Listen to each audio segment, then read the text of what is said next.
გარემოს დაცვისითი და აგრარული განათლება სკოლაში, ასე ქვია პროგრამას, რომლის ფარგლებში 150-ზე მეტ მასწავლებელს სერტიფიკატები და სახელმძღვანელოები გადაეცა.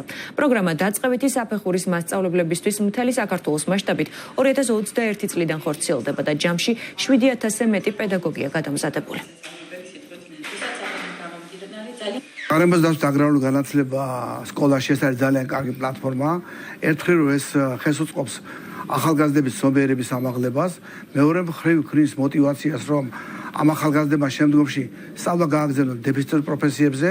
ეს არის ძალიან მნიშვნელოვანი პროექტი. რუსთავისთვის ეკოლოგია და გარემოზე ზრუნვა არის მთავარი მიმართულება. ჩვენ ამ კუთხით ძალიან ბევრ პროექტს ვახორციელებთ, თუმცა მნიშვნელოვანია სწორედ ამ პროცესში სამინისტროს ჩართულობა და მსგავსი პროექტების განხორციელება. გარემოს დაცვის მიმართულებით კვალიფიკაციის ამაღლების მიზნით ჩატარდა აღნიშნული სემინარები, რომელიც ხელს შეუწყობს ჩვენი სკოლის მოსწავლეების ცნობიერების ამაღლებას გარემოს მიმართულებით, რაც უაღრესად მნიშვნელოვანი არის. ტრენინგმა ძალიან მნიშვნელოვანი ცოდნა და გამოცდილება შემძინა.